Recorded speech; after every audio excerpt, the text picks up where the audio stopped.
Hello everyone, so this is Noble. I've been asked by a few people to do a build video for my two-handed Magplar build. So I'm calling this build Lightblade. Bit of a play on Nightblade. This is my first build video, so go gentle on me. Let me know if I forgot anything or if you've got any questions in the comments. So let's get started with the gear. So I've got obviously two-handed front bar. Bright Throat's Boast is my first set. I mean, really good set. 2 lines of max mag, 1 recovery, and then 5 piece of max mag and recovery. Really good set. Can't go wrong. I'm running a non-honed greatsword with a weapon damage enchant. And then back bar, I'm running axe and shield.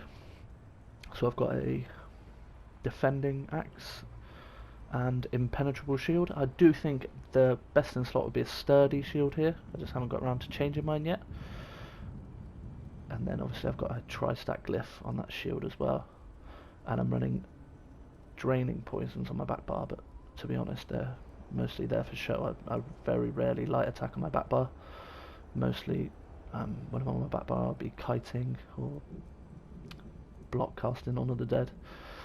So not really used, but better than having a rubbish enchant there. So if they do proc a draining poison.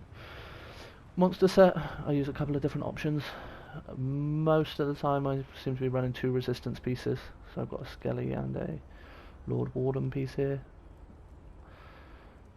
I find this to be much better than running Bloodspawn personally. A lot of people prefer Bloodspawn. I like to have my resistances there all the time with 100% uptime. I don't feel like Bloodspawn's up enough or up when I need it really, and I don't have problems with stamp sustain, so I don't need the one piece. The ultimate regeneration is nice, but as I said, this is a defensive set for me, so I prefer to have the resistances there all the time. My monster set is 1 heavy, 1 medium all the time, and other options. Sometimes I use Scoria. Really good damage, got a lot of dots on at the moment, so this proc's pretty much on cooldown. Another option which I haven't got on me at the moment is Balorg. That works really well with this build. Obviously when you hit that onslaught you get the spell and physical penetration, so to get a big boost of spell damage at the same time is obviously good. Makes your abilities hit that bit harder afterwards, so really good option as well. My third set is Crafty Alfiq. I'm running that 5 light on the body, all impenetrable on the body. Really good set, max mag. Scales well on all Magicka characters. Really good, can't go wrong. And then majority is Bright Throats, but I'm running 3 infused spell damage glyphs.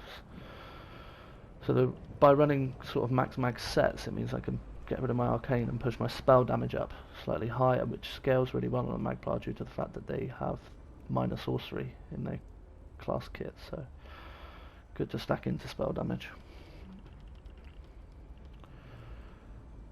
So let's jump into consumables quickly. So I'm running spring loaded infusion. Needs to be a drink to proc my Bright Throat's Boast, and personally my choice it needs to be tri-stat. I need the extra stamina for blocking and breaking free, so really good to have. Wouldn't change that food, it's a perfect one for me.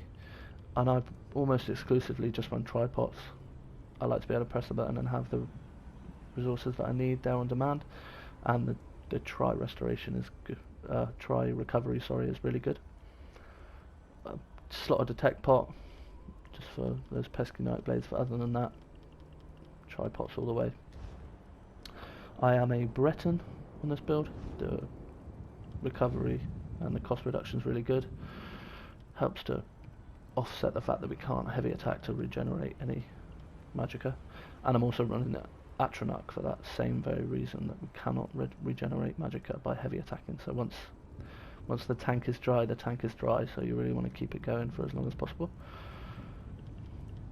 If I was to switch to a staff build, which I do sometimes, I don't really change anything else about my setup, but I would change this to a spell damage Mundus instead, because I don't feel like I need the recovery.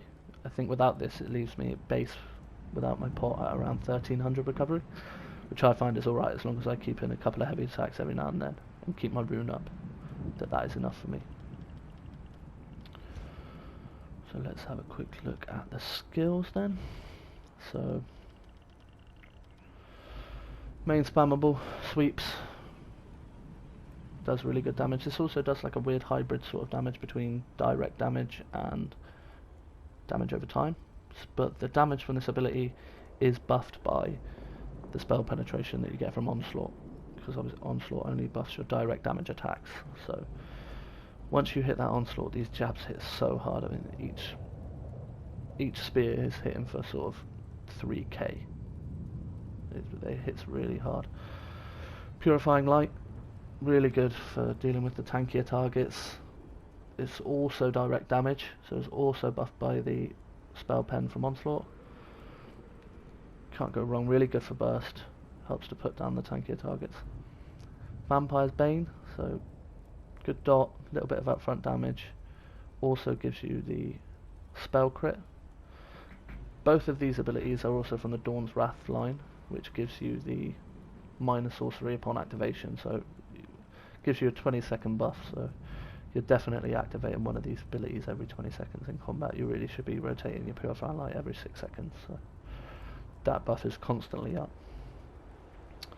Toppling Charge, this is your gap closer and your stun. It also sets the enemy off balance, which is very important from our CP setup, which I'll go over when I hit CP.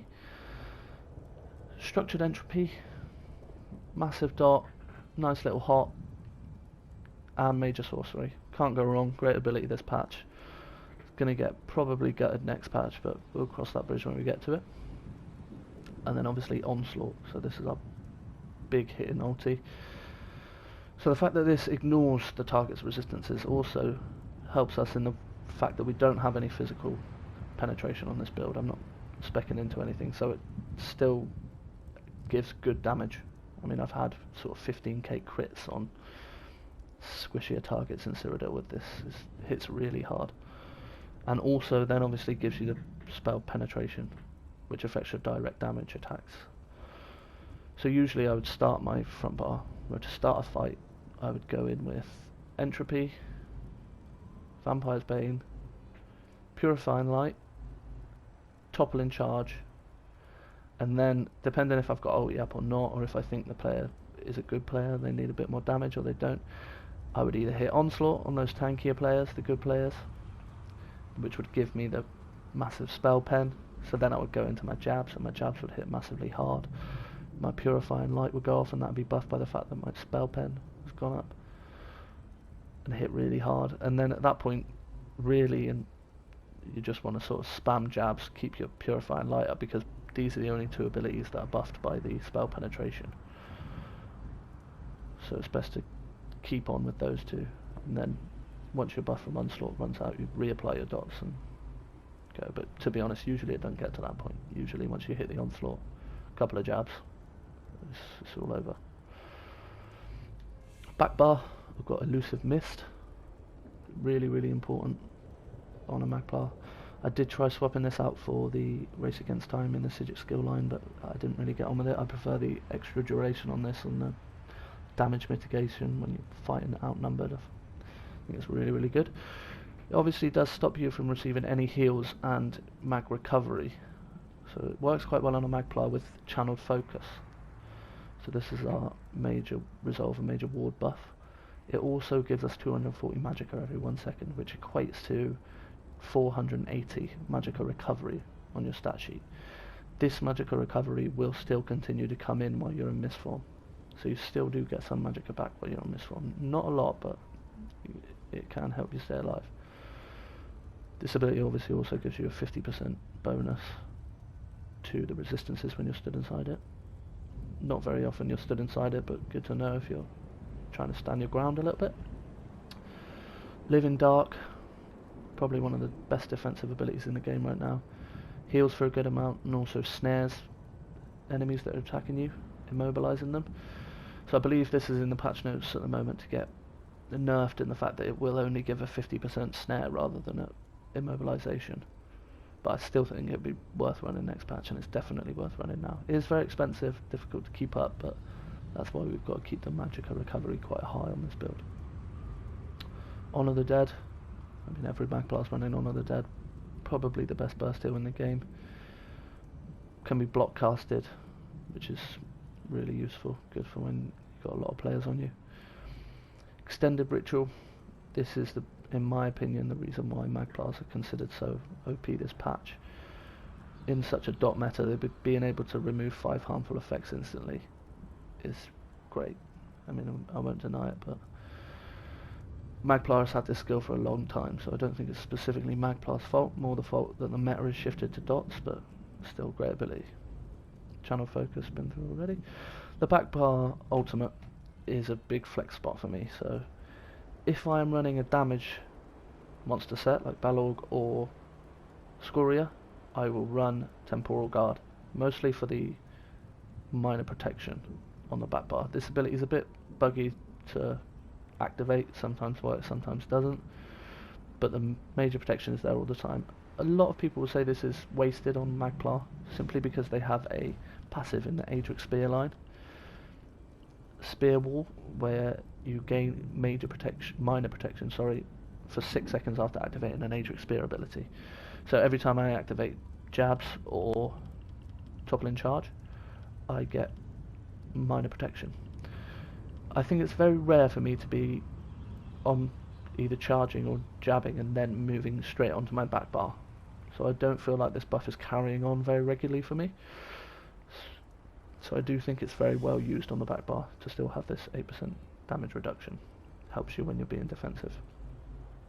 A lot of the time I will swap this out though, so I will run Spell Wall. Cheap ultimate. Basically gives you 7 seconds of immortality where you can heal yourself up, try and get some resources back. Also has the reflect function, so it can be good to deal some damage back. Or I will run Devouring Swarm. I don't run Devouring Swarm as much as I used to now. It's got a cost increase on the last patch, so it's now 190 ultimate. The good thing about this, I will use this a lot in group play, mostly because it's offensive and defensive at the same time. So if we're doing an ulti bomb or something like that, Onslaught is probably not the best option, whereas running in with Swarm and jabs does big damage. So it is good, but as I say, very expensive. Quick look at some of the passives. So obviously you take all your class passives. The two-handed passives, so a lot of people think that maybe two-handed is not a good choice for a mag build, but if you have a good look at the passives, some of them aren't too bad. So the swords increase your damage done by 6%. So this is actually very good. With a staff, you have either a fire staff, which increases your single target damage by 8%, or you have a lightning staff, which increases your AoE damage by 11%, I believe. So Magplar have a good mix of AoE and single target. So a lot of our active abilities are single target, but then jabs is an AoE, so that's buffed by a lightning staff. So to have 6% increase to both is actually a very good middle ground. And I wish that there was a staff that did a similar thing, because I would probably use it when I'm using a staff. So there is also follow-up, which you wouldn't immediately think is a good ability for a mag build, but 10% additional damage after dealing a heavy attack. So if I'm hitting a heavy attack and then hitting an onslaught, that onslaught is buffed by 10% damage. So also really good. You just got to remember to get that heavy attack before your onslaught. And then battle rush, so a 30% increase to stamina recovery after killing a target. This is huge. Really good for when you're fighting outnumbered and you need to get more blocks and break frees and dodges in to have that. And I mean, if you're quick, fast paced, fighting a lot of people, you can keep this up a lot of the time. So I would also take all of the one-handed shield passives, obviously, all light armor, and the first 3 for medium and heavy. So as I said, we're running 5-1-1 build here. Vampire, I take all of them. You don't really need Savage Feeding, Blood Ritual. The rest of them I think are pretty necessary. Fighters Guild, the only one I've bothered to take is Banish the Wicked. It's pretty good for generating ulti if you're in the sewers or up top in IC. Also, I believe this ticks if you kill a Sorg pet, so worth having. Mages Guild, I take all the passives. When I'm running a star, I will run Shooting Star a lot of the time. If not, then Onslaught I would change to Crescent Sweep. So it's either Crescent Sweep or Shooting Star when running a staff. Magicka, I've taken all the passives and Temporal Guard. Undaunted, this is why I'm running the 5-1-1 setup for the Undaunted Metal passive. Probably one of the best passives in the game. Really good. Get 6% extra stats. Without this I probably wouldn't be able to run the 3 infused jewellery, so really good, pretty necessary on this build. Assault and support passives. Breton passives, as I said, really important. And also medicinal use, very important. So let's have a little look at the CP. So this is what works for me, quick disclaimer. You can change it around as you want, but I find this to be quite a sweet spot. So I am running 2 in Siphoner, 56 in Warlord, 75 in Arcanist, 56 in Tumbling, 81 in Shadow Ward, 48 in Elfborn, 49 in Elemental Expert, 41 in Spell Erosion. This can be slightly lowered, obviously you're getting the penetration from Onslaught, but it's not up 100% at the time, and I think it's still good to have some points in pen. 51 in Master at Arms, and 81 in Thaumaturge. So that's quite a lot in Thaumaturge, but that is specifically to unlock the Exploiter passive. So increases your damage done against off-balance enemies by 10%. So as I said, from Toppling Charge, which is our gap closer and stun, also sets the enemies off balance. So after we charge in, we're also getting a 10% increase to damage. So it's just great, hits really hard. 56 in Ironclad, 40 in Resistant, 40 in Light Armor Focus, 37 in Thick Skinned, 37 in Hardy, 37 in Elemental Defender, and 23 in Quick Recovery. Right, so let's have a quick look at the stats.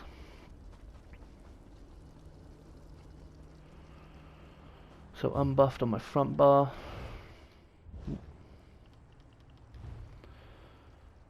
Oh, my food's just run out. Give me a sec. I've got 43k mag, 18.5k health, and 16.5k stam. 1,650 mag recovery, 600 stam recovery, 2,608 spell damage unbuffed, 22k spell resistance, and 19k physical resistance. Back bar, what does that get me up to? Obviously a drop in spell damage, but we've got 27k spell and 23.5k physical resistance. So if we get buffed up,